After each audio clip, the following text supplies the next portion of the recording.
দেখা গিয়েছিল ডাক্তাররা তারা রাস্তায় বসে আছেন, এবার যারা শিক্ষার কারিগর, মানুষ তৈরির কারিগর, তারা রাস্তায়। দেখুন, বর্তমান যাদের চাকরি চলে গেছে, চাকরি হারা, তারা বসছেন। তার আগে ডাক্তাররা, তার আগে 4 বছর 5 বছর ধরে বিভিন্ন স্তরে এসএসসি পাস করে, টেট পাস করে বা প্যারা টিচার পার্ট টাইম, তারাও তো ধর্ণা দিচ্ছেন, এখনও দিচ্ছেন। তো লাভ কি হয়েছে? এই সরকারের কাছে বলে কোনো লাভ নেই।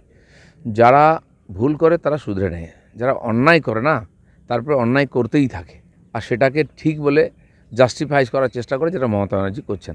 এদের কাছ থেকে কোনো আশা নেই। আগেরগুলো কী হবে আমি জানি না, কিন্তু যারা বর্তমান চাকরিহারা 18,000, তাদের সমস্যার সমাধান কোর্টই করতে পারে।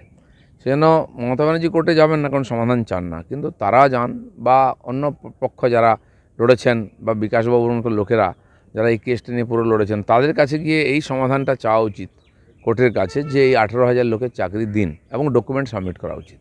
এটাই রাস্তা, আমার মনে হয় এটাই হওয়া উচিত। অন্যদিকে দাদা গ্রুপ সি গ্রুপ ডি তারা আবার জুড়েজীয় ভবন অর্থাৎ মধ্যশিক্ষা পর্ষদের সামনে তারাও বসে রয়েছেন, তাদেরও চাকরির দাবি তারা করছে ফিরিয়ে দেওয়ার। যে মমতা ব্যানার্জি বলেন তার আন্দোলন লগ্নে নাকি জন্ম হয়েছে, তিনি কোনোদিন আন্দোলনকে সম্মান দেন না, তাদের সঙ্গে কথা বলা প্রয়োজন মনে করেন না। তো সে এত নির্মম যে তার কাছ থেকে আপনি কি আশা করতে পারেন? আন্দোলন করাটা আমাদের বাংলায় একটা ফ্যাশন, সব ব্যাপারে আমরা আন্দোলন করি, কিন্তু সমাধানটা কি বেরিয়েছে? তো আন্দোলন চলবেই, কিন্তু আমার মনে হয় না এই সরকারের কাছ থেকে কিছু পাওয়া যাবে। এই যে চাকরিহারা শিক্ষক তারা বাইরে বসে আছে, তারা গতকাল গিয়েছিলেন এসএসসি দফতরে, বৈঠক হয়েছে, কিন্তু এসএসসির বক্তব্য যে কোর্টের নির্দেশ মেনেই কাজ হবে, তাহলে তারা কেন যোগ্য অযোগ্যের তালিকা প্রকাশ করছে? আমি তো সেটাই বলছি, কোর্টই একমাত্র সমাধান করতে পারে। হ্যাঁ, যদি এসএসসি চায় যে সমাধান হোক, তাহলে তারা যারা যোগ্য আছেন পরীক্ষা দিয়ে চাকরি পেয়ে তাদের এটা সাবমিট করুন লিস্টটা, সেটা করবে না।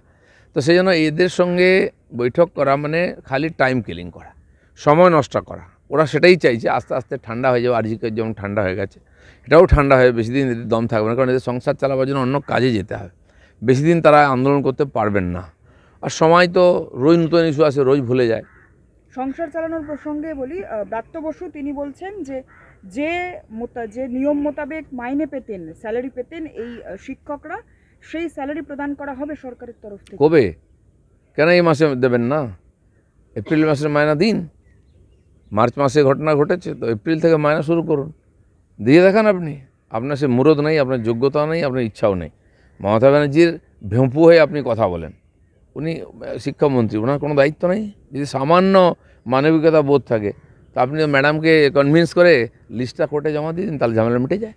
সুপ্রিম কোর্টের গাইডলাইন মেনেই চলবে এসএসসি, দ্রুত রিভিউ পিটিশনে যাচ্ছি, আইনি পরামর্শ মেনেই তালিকা প্রকাশিত হয়নি।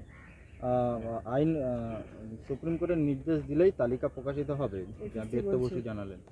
না, ব্রাত্য বসুর তো দায়িত্ব এটা। ওনারা জানেন হারবেন, হাইকোর্টে হেরেছেন, সুপ্রিম কোর্টে হারবেন, তো কেন ওনারা তৈরি থাকেননি? আসলে ওনারা চান না এই সমস্যার সমাধান হোক। তাহলে 8,000 লোককে আবার জবাব দিতে হবে, যাদের কাছে 800 কোটি টাকা লুট করা হয়েছে, আর তার মধ্যে ভাগিদার সবাই আছে। এসব আইওয়াশ করা হচ্ছে, বোকা বানানো হচ্ছে, টাইম নষ্ট করা হচ্ছে, যাতে সমস্যাটা চাপা পড়ে যায়। শিক্ষা ব্যবস্থা তাহলে কোন জায়গায় দেয়? শিক্ষা ব্যবস্থা বলে কিছু পশ্চিমবাংলায় নাই। কিছু লোক করে খাচ্ছে। স্কুল আছে তো টিচার নাই, টিচার আছে তো স্কুল নাই, টিচার আছে স্কুল আছে, স্টুডেন্ট নাই, স্কুল নেই, বই খাতা পড়াশোনা কিছুই নেই, পরীক্ষা নেই। এটা পরীক্ষা হলে তার রেজাল্ট নেই, রেজাল্ট হলে তার চাকরি নেই। এইভাবে চলতে পারে না। তো কেন চলছে? এই জিনিসগুলোকে পরিবর্তন করার কোনো চেষ্টা করেছেন কি? 15 বছর ধরে ধীরে ধীরে গড্ডালিকা প্রবাহে চলে গেছে, ধ্বংসের দিকে চলে গেছে। কোথায় সমাধানের চেষ্টা? কি ফিরিয়ে নিয়ে এসছেন? এত হাজার হাজার স্কুল খালি পড়ে আছে কেন? বা টিচার আছে সেখানে স্টুডেন্ট নেই করে, এই সমস্যাটা সমাধান তো শিক্ষামন্ত্রী করতে পারতেন, ইচ্ছা নেই। দাদা, শালবনীতে জিন্দালের তাপবিদ্যুৎ কেন্দ্র শিলান্যাসে গিয়ে মুখ্যমন্ত্রী বলছে আবার হাজার হাজার কর্মসংস্থান হবে। হ্যাঁ, উনি দেওচাপাঁচামিতে বলেছিলেন লক্ষ লক্ষ চাকরি পাবে, কজন পেয়েছে? একজনও পায়নি। এখানে দাঁড়িয়ে আছি নিউ টাউনতে, সিলিকন ভ্যালি হয়ে গেছে, হাজার হাজার চাকরি পাবে। আমি জানি না কটা ইট গাঁথা হয়েছে, কটা অফিস হয়েছে, কটা চাকরি পেয়েছে। এই ধরনের মিথ্যা কথা বলে বলে উনি 15 বছর চালিয়ে দিয়েছেন। উনি ভাবেন লোককে বোকা বানিয়ে চালিয়ে যাবো। আমার মনে হয় সেটা সম্ভব নয়। শেষ পর্যায়ে চলে এসছে মামলাটা। আজও কিন্তু পশ্চিম মেদিনীপুরের মুখ্যমন্ত্রী আজ মেদিনীপুর কলেজ মাঠে সরকারি ঘুরে ফিরে ওই মেদিনীপুরেই যান উনি ভাবছেন যে ওখানে গেলে এই সমস্যার সমাধান। এত দেখাবার কিছু নাই, সব ধরা পড়ে গেছে। তারপরে ফালতু সৌরভকে নিয়ে বিদেশ ঘুরে এলেন, ঢপ দিলেন, সে বেচারাকে এখন প্রশ্নের সম্মুখীন হতে হচ্ছে। সৌরভ যদি ভুল করে কোনোদিন মেদিনীপুরে যায়, লোকে যদি দাদা কোথায় হলো ফ্যাক্টরিটা জিজ্ঞেস করবে, তো এই ধরনের ঢপবাজির রাজনীতি পশ্চিমবাংলায় করে করে সর্বনাশ হয়ে গেছে, মানুষ খাবে না এটা।